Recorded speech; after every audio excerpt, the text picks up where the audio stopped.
Hello, good morning and welcome. This is Talkin really, and me, Andy, what's my name? Oh yes, Andy Wright.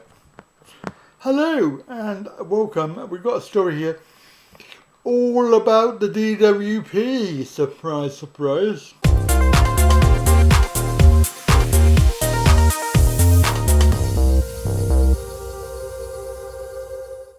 It is of course Teresa Coffee. Miss Cup of Coffee is in the news again with this whole thing about an employment scheme called Disability Confidence.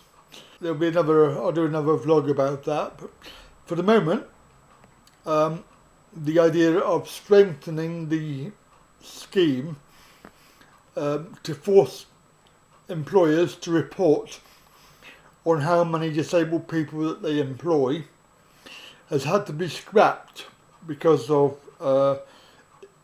problems that will come out in this article, we suspect. So the announcement was made just days after the scheme upgrade was announced that they were going to upgrade it to include a report for those employers who are employing disabled people to report back exactly how many people they're employing. So the secretary, the Works Pension Secretary, Miss Cup of Coffee, has only been in the job for 2 months, announced on Friday, that was yesterday, that employers who achieved the highest membership level of Disability Confident would have to publish a report showing how many people they employed. But 4 days later, the Department of Works and Pensions, DWP, quietly released a new version of the press release which removed the words and report how many are employed from the statement. They obviously described the words it removed from the original press release as an inaccuracy. For those employers that have achieved the highest level, Disability Confident leaders, this is the most advanced of 3 levels, will only need to practice what they preach. But the requirement for them to report how many disabled people has been dropped. Miss Cup of Coffee, claimed her announcement marked the 3rd anniversary of Disability Confidence scheme, even though the scheme was launched by Mr. Cameroon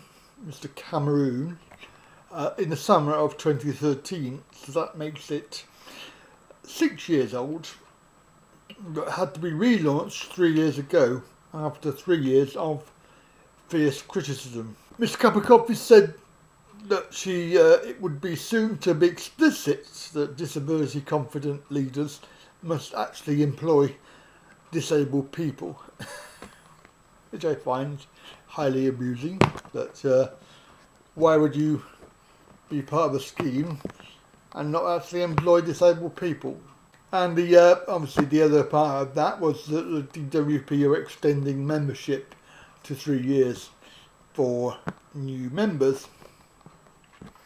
But there was further confusion surrounding the changes, because the latest version of the press release still has the department suggesting that the changes would include requiring to publicly report, although only by using a voluntary reporting framework.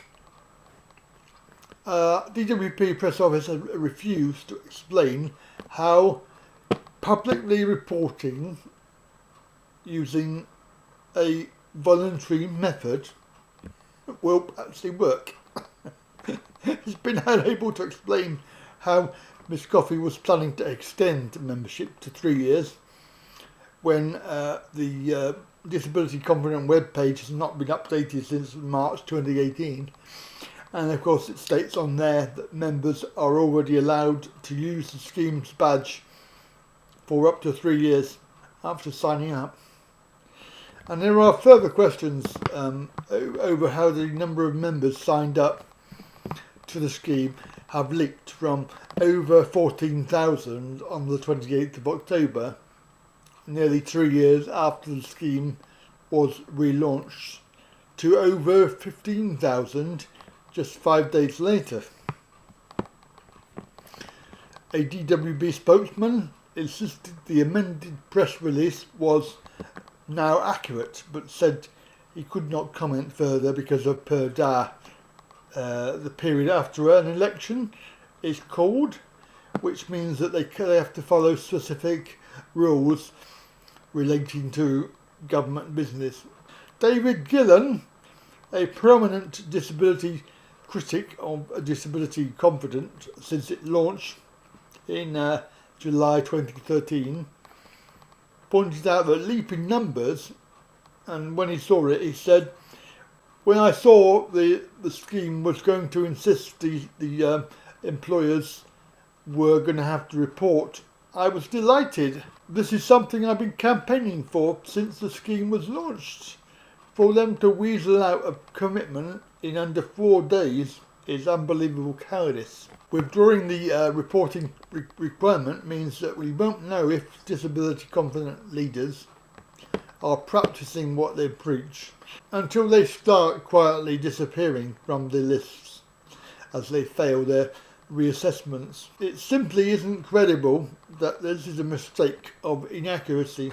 Civil service press releases of this type go through multiple reviews before they are released.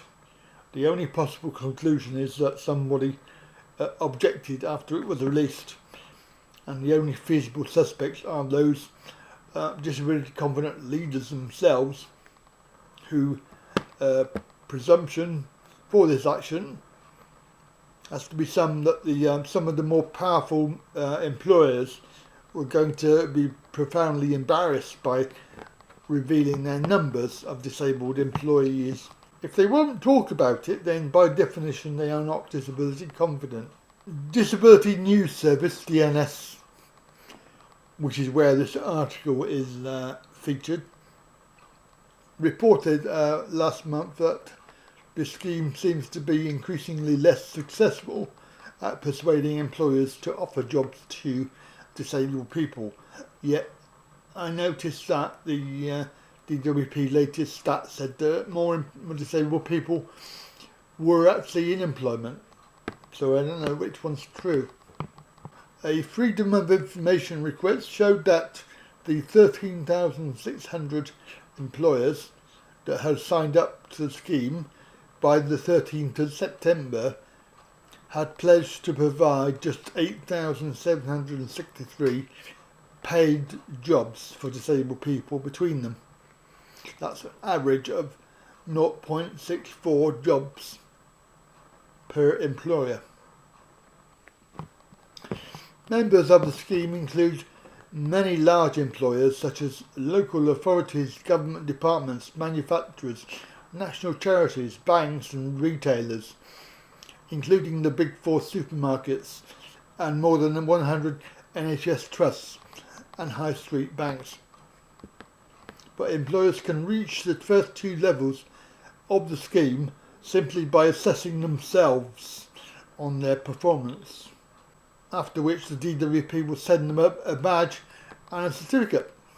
DWP itself was declared a disability confident leader on the 4th of November 2016, just days before the UN Committee on the Rights of Persons with Disabilities found it guilty of grave and systematic violations of the UN Disability Convention. So there you go. Asked to explain the decision to change the original press release, a DWP spokesman said it was due to an error, which has since been corrected, and asked why ministers had to make changes to disability confidence scheme.